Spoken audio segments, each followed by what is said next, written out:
Welcome back, WNST, Towson, Baltimore, and Baltimore Positive. It's true. Baltimore Positive's live. You can go see it. Luke's there. Dennis is there. Don's there. Everybody's there. We'll all be there by the end of the week at WNST.net. And the Ravens will be there, I guess, this week. Cincinnati might be here. The COVID thing's been weird enough. The injury thing's been weird enough. Please vote. I got my ballot here, my official ballot on. So I'm please begging everyone to vote, including those in Pennsylvania, which brings us to Luke Jones. Hi, Luke. How are you? The Ravens still won, and I think more than anything, it's these injury reports that come out during the course of the week, and I know they're made not as an inducement to wager, but John Harbaugh, when he waves off everyone in the Zoom now, that you can just assume that guy's not playing on Sunday, right? Well, I don't know about that necessarily. I mean, he's just not going to give you a clear picture necessarily whether the guy's going to play or not. But I think it was very apparent on Friday when he didn't offer an update on Ronnie Stanley, and Stanley did not practice on Thursday or Friday. I think it was very clear at that point that Ronnie Stanley was at least in jeopardy. Now, I did find it interesting that Harbaugh did say, there were a couple reports over the weekend, a couple tweets from some national reporters. One even went as far to say that it'll be up to Ronnie. So sometimes that gets into the pain tolerance territory, and whether some people think he's healthy enough to play, some people think maybe not. He didn't play on Sunday. And I thought what was interesting about it was rather than DJ Fluker just slotting right into left tackle, which let's face it, DJ Fluker's been a guard for most of his career. He filled in at left tackle for King Dunlap, I think 3 times as a rookie way back in 2013. So instead of putting Fluker there, the Ravens flip Orlando Brown Jr. to left tackle, which, of course, that's the position he played where he was a consensus All-America at Oklahoma. So without looking at the All-22 immediately after the game, the jury's out on just how well they played, but Harbaugh seemed to be pleased with how they played after the game. And while we've talked about this Ravens offense not being the well-oiled machine it was last year, they still ended up scoring over 30 points. So clearly it functioned at a high enough level that they were still productive enough to take care of business. And I think what's interesting about this is we've talked so much about all these big contracts the Ravens are going to have to hand out. They gave one to Marlon Humphrey last week. Ronnie Stanley, we know that the left tackle market was absolutely blown up by the Laramie Tunsil deal with Houston. That's not to say that they won't pay Ronnie Stanley, but I did find it interesting to at least see what the Ravens offensive line looked like with Orlando Brown Jr. at left tackle. And it gives you more information to make a better informed decision next year after that, however it plays out. You tag them, you sign them, you tag and trade, whatever you end up doing. I thought Sunday was a nice little case study to kind of see what does that offensive line look like when it's not Ronnie Stanley. One, can they function? And he's missed some games over the last couple of years, and James Hurst filled in pretty well for him against the Jets last December, for example. But you're talking about a guy that you're going to have to give, what, $22, $23 million a year potentially, considering what the Tunsil deal was. So I just thought it was interesting to have an opportunity. You'd much rather have Ronnie out there. Let's be clear about that. But not Ronnie at 72%, all right? Well, that, and you get to see what Orlando Brown looks like. If he could be an option at left tackle for you, not just in this scenario, but 2 years from now, if you can't work out a deal with your all-pro left tackle. And again, I'm not – or in any scenario where he doesn't play, right? I mean, there's still Sure. 35 games between now and the end of next year, right? Like that, that you'd like to think, well, this might not be the only time. But here's the question I would have. When's the last time Orlando Brown went running around doing this? And this is one of those things when the locker room's not open, after the game, before the game, during the week, on Wednesday, wherever it is, not even coming out and doing radio shows, right, out in the community. It's a fascinating thing that they did, right? Because you may have guessed at 11 in the morning that if most people would have guessed that it wouldn't have been Orlando Brown moving over. You would have said, well, that's a possibility, but they would have had to run him through that at work during the week at some point, right? Yeah, and we still can watch practice, but it's usually just the special teams portion of practice. I was there Wednesday, Thursday, Friday, did not see any sign indicating that Orlando Brown Jr. was going to flip. In fact, John Harbaugh after the game even talked about the fact that Fluker had practiced at left tackle. So it's clear that they made a decision at some point, or they were at least weighing their options there. I don't think it was a case where Stanley, who didn't practice Thursday or Friday, I don't think it was necessarily a case that they knew Thursday morning, if Ronnie Stanley doesn't play, we are definitely moving Zeus over to the left side. I think it was a case of, are we going to move Zeus? Are we going to play Fluker there at left tackle and keep Zeus where he is? So you at least keep one of those positions constant. So well, the one thing you want to do is you want to wake up Monday, right, with both of them healthy, everybody healthier, and Stanley healthier from not playing, right. And you want to have won the game, right? And they did that. So, sure, whatever they did, it was a good decision. It may not have been the best decision or perfect decision, but it worked, and most people didn't even notice it, I would say, especially when RG3 was playing. Well, and that's the big thing. If you were able to see them function at a high enough level that you didn't really notice it. I mean, keep in mind, and yes, Chase Young was out for Washington, but they still have that's still a pretty good defensive line. I mean, let's remember that, as much as we're talking about, okay, maybe the running backs didn't gain a lot of yardage, and you kind of look at the rushing totals without the 50-yard touchdown from Lamar, and it looks very pedestrian, but they were able to function. It's not as though Lamar Jackson was running for his life all afternoon. Yeah, were there a couple times where the protection broke down? Yeah, but that's going to happen. You're not going to be perfect on every play throughout the game. So it was good to see them be able to function at the level that they did. And as I said, from a long-term perspective, you gained a little bit of information on what Orlando Brown Jr. looks like playing left tackle. And as I said, yeah, in a perfect world, you sign Ronnie Stanley and you move forward, and he continues to be your franchise left tackle. But as we've talked about, looking at all the guys that are going to be commanding big paydays, I'll say it over and over, I don't think they're going to be able to pay every single one. So you have to be a little more selective, and you have to see how willing the player is going to be to work with you. And not to say that they won't with Stanley, but at the very least, you got an idea of what that could look like in a couple years if you see Orlando Brown Jr. as being an option there. I'm not saying, I mean, maybe you watch the tape and you say, boy, they really got away with it because he struggled. But to your point, it didn't seem as though you really noticed it being a disaster. Well, I think to everybody's point, maybe the last time he stood over there was one day in August or something like that, right? Like literally. Yeah, he did it a little bit. I can recall one or two training camp days because one of the big stories in the summer, and that's why I was so surprised not to see a practice squad elevation on Saturday, was trying to figure out who the swing tackle was going to be. I mean, James Hurst was let go back in March. He'd served as their third tackle for a number of years. And that's not to say that Hurst was great at that job, but someone has to fill it, right? I was going to say the much maligned, but when he was counted on, they won football games when they threw him out there. Yeah, if he had to play an isolated game here or there, typically he was able to play well enough that they were able to win. Now, if he had to play there for an extended period of time, that was a different story.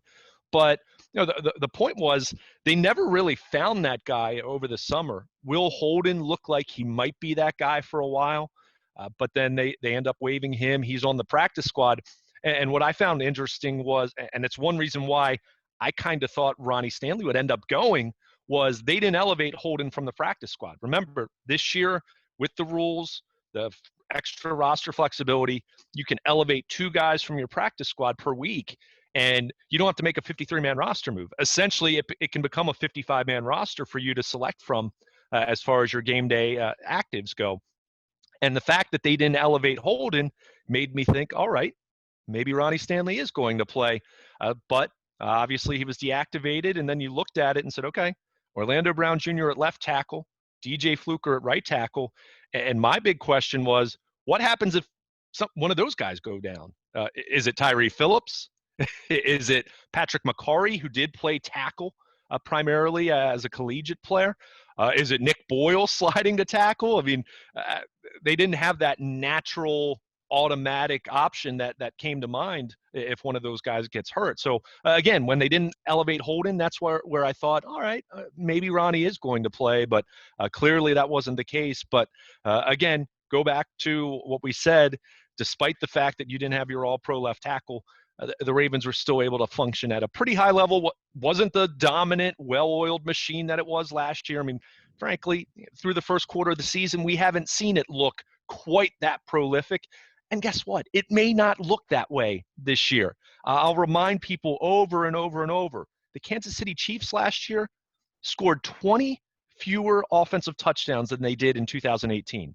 Yet they still went 12-4, which was the identical record that they had in 18, and they won the Super Bowl. So the Ravens very well only because we got out of their way. They didn't want to come here, Luke. You know that. but my point is, the Ravens very well may not touch the statistical level of dominance that they did last year, but that doesn't mean they still won't have one of the best offenses in the league. That doesn't mean they still can't go 13-3 and be right there and break through in January and win the Super Bowl. But I think we do have to keep in mind, and history would suggest this and back this up, when you're talking about some of the most historic offenses over the last 25 years, those groups that scored 50, 55, 60 offensive touchdowns, almost in every case the following year, there wasn't just some statistical regression. There was some pretty substantial regression in that way. Like I said, the Chiefs last year won the Super Bowl, 20 fewer offensive touchdowns scored than the year before. So it's just something to keep in mind. You don't need to win 45-6 every week, right? As I wrote at WNST.net and BaltimorePositive.com, you don't get credit for an extra victory if it comes by 4 or 5 touchdowns compared to 2. Now, again, do they need to be better than they were on Sunday? You know, what they did against Washington, yeah, that worked against Washington. Would that have beaten the Chiefs? I'd say probably not, and assuming the Chiefs play their typical game, but they didn't play the Chiefs on Sunday. So you play the opponent, you're delivered every week, and you do what you need to do to get that done. And in the long run, we can talk about some of these issues like finding more consistent rhythm in the running game. I think that's something that's obvious that hasn't been there. It's been there in spurts. You know, we saw it second half of the Houston game, for example. They ran for a nice yards per carry clip against Kansas City, but they didn't run the ball enough in many people's minds early in that one. But, you know, as they're continuing to try to chase that consistency, as long as you're winning in the meantime, that's what you want. You know, you can continue to get better, and you could say, yeah, this, and this need to be better than what we saw on Sunday. But as long as you're continuing to win games, you feel much better about that conversation. I want to take a few minutes here and let everybody know that we're moving everything we're doing here from WNST.net over to Baltimore Positive. We are merging the streams this week by my 52nd birthday, which is the middle of next week. All of it brought to you through incredible partnership with a bunch of our sponsors, including our friends at Raskin Global, empowering people to choose their financial future for over 33 years. Leonard Raskin will be here. He's on the front of BaltimorePositive.com. Let him help you make your American dream a reality. Find them at RaskinGlobal.com. Still doing it online. He'll Zoom up with you, and the website's very, very impressive. Go to RaskinGlobal.com. Also, our friends at Blondell Miller Schuler, personal injury and workers' compensation lawyers.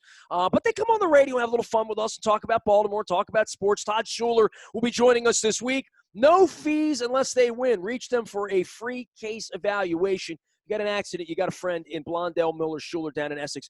DamnGoodLawyer.com. DamnGoodLawyer.com. 410-687-7878. And Todd Schuler will be here. Last but never least, wearing the hat. The hat looks sharp because the logo looks good against the black. Liberty Pure Solutions. I got clean water around here. You can find them at acleanwater.com or 1-800-CLEAN-WATER. They took care of my water heater.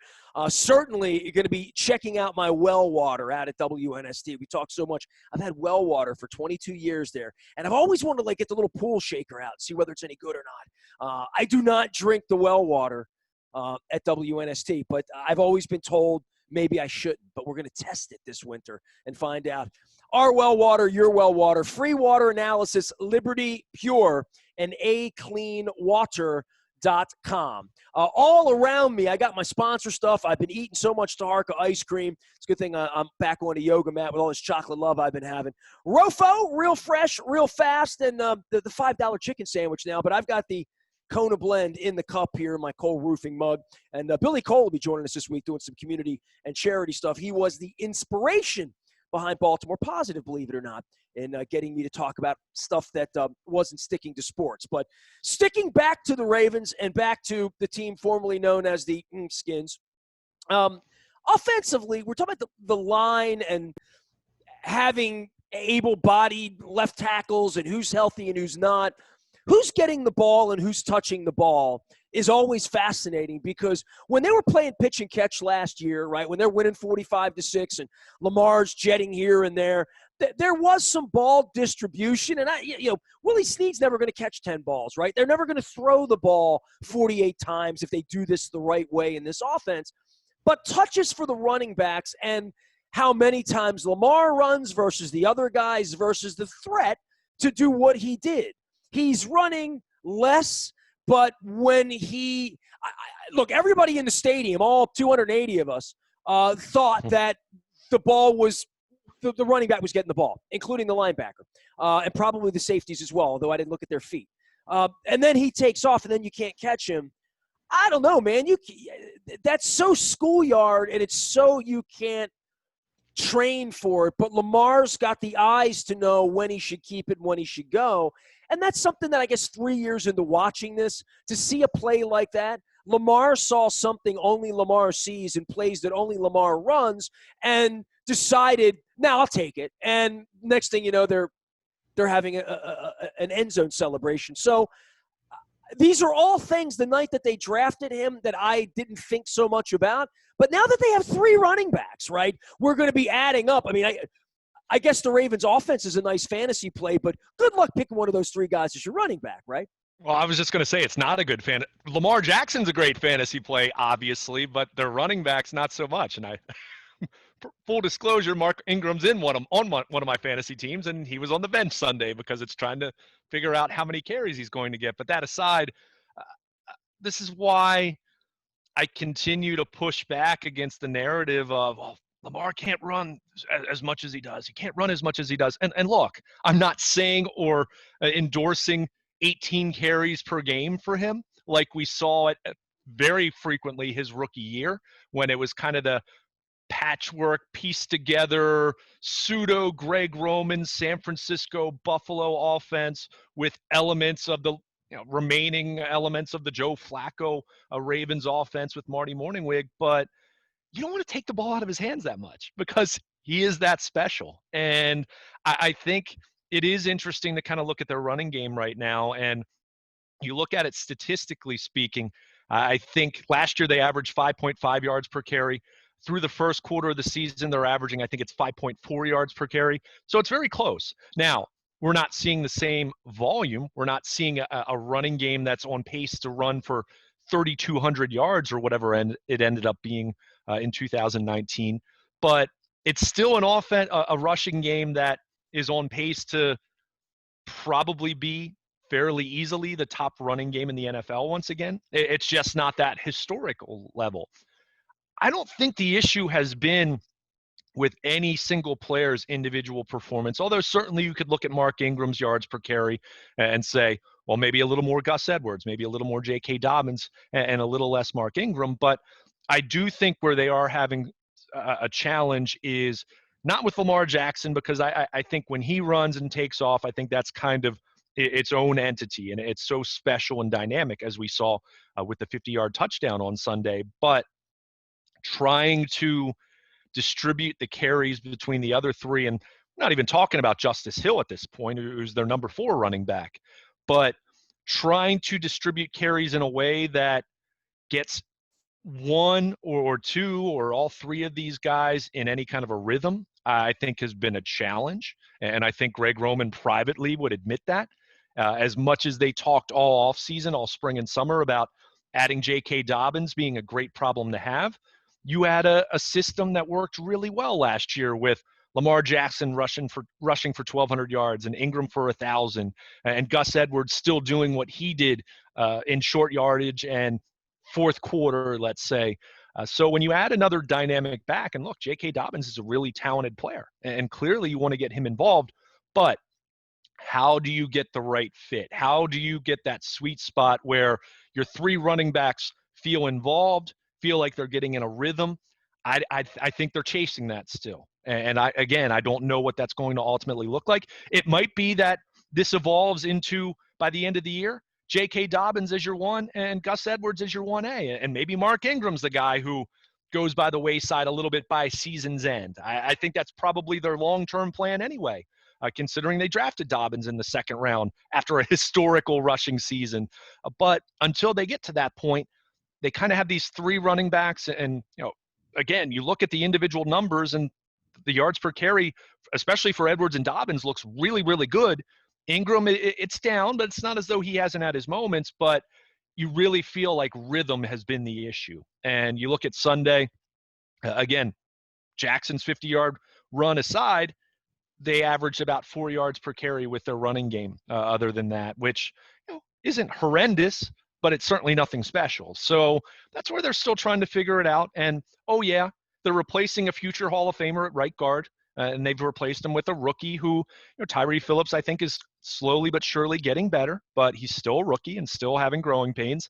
And they didn't have their all-pro left tackle on Sunday. So the running game, while it's still been very productive overall, I think they're still chasing that rhythm that, frankly, it felt like they had from day one last year, and they just continued that, other than, I guess, the Tennessee game where people would say they abandoned the run when they fell behind. This is where I want to get into that conversation, because 2 years ago, you talked about the old offense and Flacco, and I didn't want to interrupt you, but I was going to say that San Diego game, Lamar's instinct, and this is a year and a half ago now, right? Yeah. Lamar's instinct was, we're losing, I need to run more, right? Like, those were his decisions to run into the Chargers 92 defense or whatever the hell that was, right? Like, and falling down the mountain, right? And the Tennessee game, it was different. Tennessee game, they fell behind, they got pass happy, right? Like, I last week against Kansas City, I don't know what they were. I don't know what the hell that was, but I'm trying to figure out what the special sauce is going to be the next time they're losing 13-3. Because is that Mark Ingram? Is that Dobbins? Is it Gus Edwards? I don't know. Is it more of Lamar? Maybe like the chart. But when they get behind, that's when they're going to be more harshly judged, because they've never been able to get back, right? They really have not overcome being behind in the Lamar era ever, really. So that's going to hang on them. And, weeks when they go out there and they roll the ball out, and the Redskins have a quarterback that doesn't know where the ball's going, and, the coach is heroically sort of struggling on the sidelines, and they're not very good to begin with. All right, well, that might be the case against Cincinnati this week, although this Burrow kid's okay. I mean, we're going to see Philadelphia next week. I'm going to get some tasty cakes. I'll bring you the press box thing, but it will have a real logo on it. It won't just be under the big W. But against bad teams, I guess we don't know. But what happens when Pittsburgh comes in here and Roethlisberger operates on Halloween weekend and you're losing 16-6 at halftime or whatever it is? What are they going to do? What becomes the special skill they have then?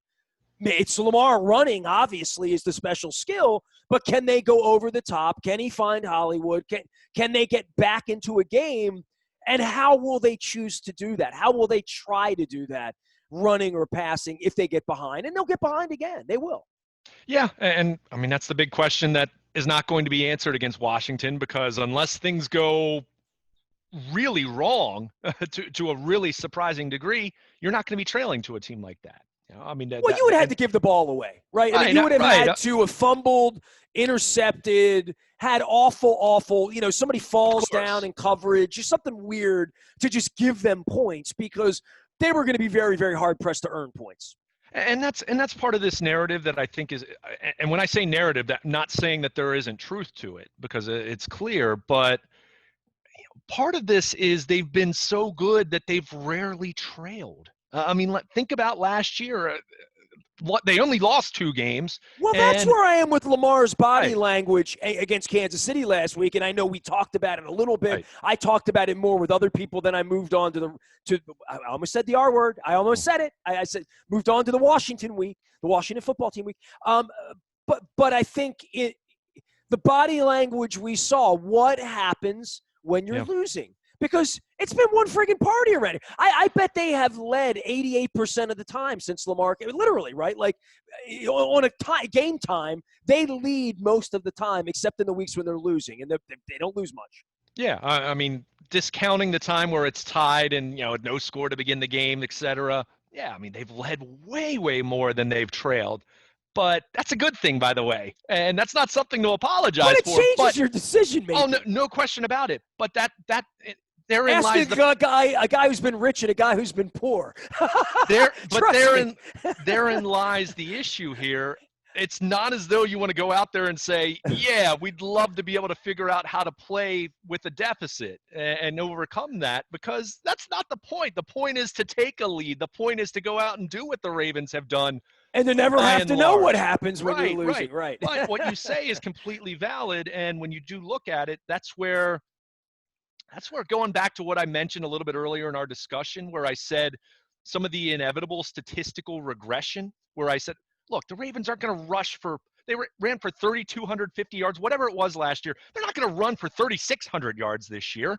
I mean, they set an NFL record. When Barry Bonds hit 73 home runs, steroid part of the discussion aside, it's not as though anyone projected him. You can't take it aside. But go ahead. No, I can for right now. The steroids aren't my point. But my point is, when someone sets a league record, you don't have the sabermetrics people and stat nerds suddenly project them to do even better than that the next year. That's why I laughed at that. Look, the Ravens offense by season's end could be far more dynamic and well-rounded than it was last year, but to suggest they're going to score more points or run for more yards, those types of things, to suggest that Lamar Jackson, who threw 36 touchdown passes last year with a through-the-roof touchdown percentage based on how many touchdowns he threw compared to passing attempts, those are the types of things that we're going to regress. And that's not to say that their offense won't still be great and may still be the best in the league by the end of the year. But when you're talking about setting records or being through the roof efficient, when you're trying to project the following year, almost in every case, as I mentioned, I'll keep coming back to that Kansas City example, you're going to see some regression to the mean. So my point is, maybe the Ravens aren't going to blow out as many teams by 4 or 5 touchdowns as they did last year, but in the process of some of that regression, maybe they'll have a couple more opportunities to play in some of these close games where the running game gets turned sideways, or you give up some early points and you're down by 10 points, and we're then faced with this same question that the Ravens have been facing rarely, but when it happens, it's big news.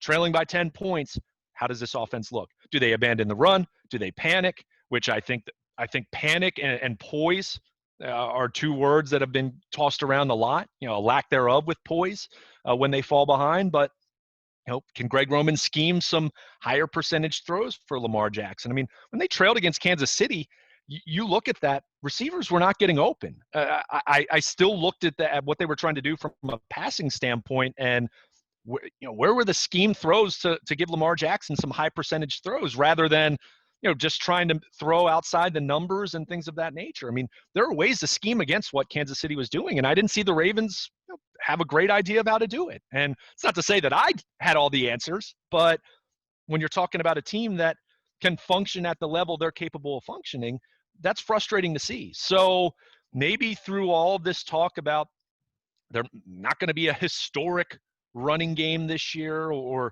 maybe Lamar Jackson's not going to throw a touchdown on 11% of his passing attempts as he did last year, which is just a silly number compared to what you typically see from even Hall of Fame quarterbacks over the course of their career. I mean, Drew Brees has never had that kind of a number. I think Tom Brady's never had that kind of a touchdown percentage. So it just speaks to how special last year was.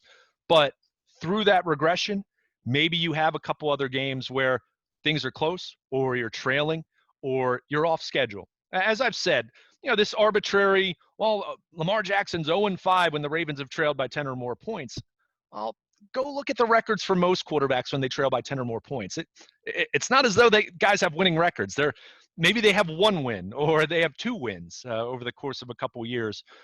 But it's clear they have to figure out a way to function when they're off schedule, to function at a higher level when they're off schedule. And when you're blowing teams out by 40 points, the way that we saw them do quite a bit last year, 30 points, you don't get to practice those things. And that's good, by the way. Pat yourself on the back for that. But when you inevitably face that scenario again, whether it's against Pittsburgh in a few weeks, whether it's against Buffalo, who looks really, really good so far this year, or Josh Allen looks really, really good anyway.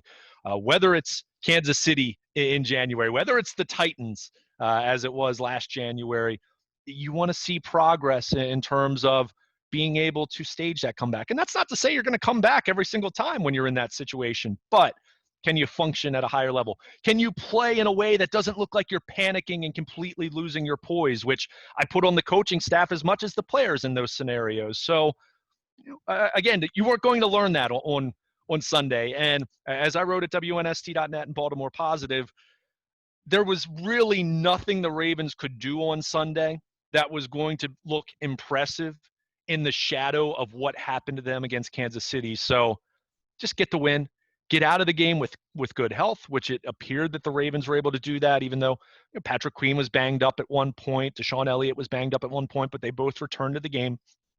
Get the win, get out of the game healthy, get back home. The short bus ride back to Owings Mills, and now you turn your attention towards Cincinnati, and another great opportunity to improve to 4-1 now, and probably a game that, while I certainly don't want to overlook Joe Burrow or what Joe Mixon did on Sunday, impressive performance for him with 3 touchdowns, but clearly a team that you should beat. And again, maybe not a game you're going to learn a whole lot from about yourselves, but over the course of time, inevitably they're going to have some games where things aren't going their way entirely, and that's where you want to see the growth. That's where, again, coming back to that off-schedule concept, wanting to see Lamar Jackson and this offense function at a higher level. But you're not going to find that out in a game like Washington unless, to your point, you're kicking the ball around and you give up a return touchdown and just do some things that are really out of character.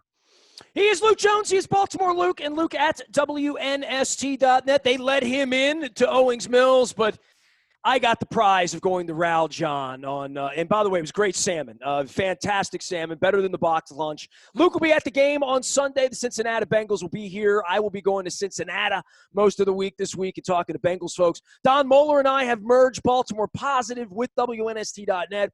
You can go and see all of our sports stuff, Luke stuff, our writing, all of our history, all my music history, all of our political news, education, leadership, conversations, all in one place. We are WNST.net, AM 1570, Taos in Baltimore, and we never stop talking. Baltimore Positive.